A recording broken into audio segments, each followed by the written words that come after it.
করেছেন যে তোমরা আসবা, হাতে পোস্টার থাকবে এবং পোস্টারের মধ্যে আবার ট্রাম্পের ছবি থাকবে, তারপরে যদি সেটা নিয়ে কিছু হয় সেটা আবার ছবি তোলাবা, সেই ছবি আমরা ওখানে পাঠাবো।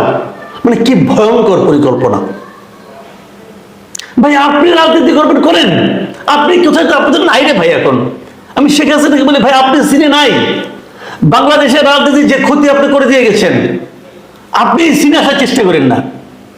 আওয়ামী লীগ পলিটিক্যালি কি করবে না করবে আওয়ামী লীগের ব্যাপারে, আর আপনি যদি মনে করেন আওয়ামী লীগ আপনার প্রত্যেক সম্পত্তি, তাহলে তো ঝামেলা পড়ে যাবে দেশ, এবং আওয়ামী লীগের নেতা কর্মীদের আপনি বিপদে ফেলে দিচ্ছেন। আর এটা কেমন কথা? বাংলাদেশে একটা অনুষ্ঠান হবে নূর হোসেনের অনুষ্ঠান, নূর হোসেনের স্মরণ সভা, সেখানে আপনি ট্রাম্পের ছবি দিতে বলেন কেন?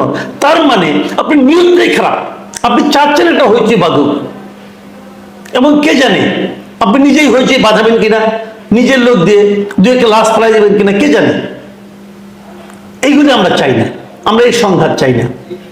আমার পরিষ্কার কথা, কোনো ধরনের সংঘাত এই জাতি আর বহন করতে পারবে না।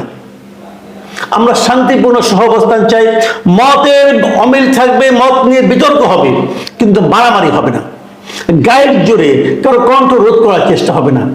আমরা গণতন্ত্র চাই, আমরা এক স্বৈরাচারের পরিবর্তে আরেক স্বৈরাচার চাই না। দেশবাসী, আপনারা যে যেখান থেকে ভিডিওটি শুরু থেকে শেষ পর্যন্ত দেখেছেন, আপনাদেরকে অসংখ্য ধন্যবাদ জানাই। দর্শক, আপনারা যে নিউজগুলো দেখেছেন দেখে কিন্তু বুঝতে পেরেছেন কি বিষয় নিউজটি দেখেছেন, অবশ্যই কমেন্ট করতে ভুলবেন না। আর যারা এই ধরনের নিউজ ল্যাব দেখতে পছন্দ করেন, দেরি না করে এই চ্যানেলটি সাবস্ক্রাইব করে বেল আইকনটি অল করে দেবেন, তাহলে দেশের সকল আপডেট খবর, রাজনৈতিক খবর সবার আগে দেখতে পারবেন। দর্শক, তাহলে বেশি কথা বাড়াবো না, সবাই ভালো থাকবেন, সুস্থ থাকবেন, দেখা হবে পরবর্তী দেশের কোনো আপডেট খবর অথবা নিউজ নিয়ে। আসসালামু আলাইকুম।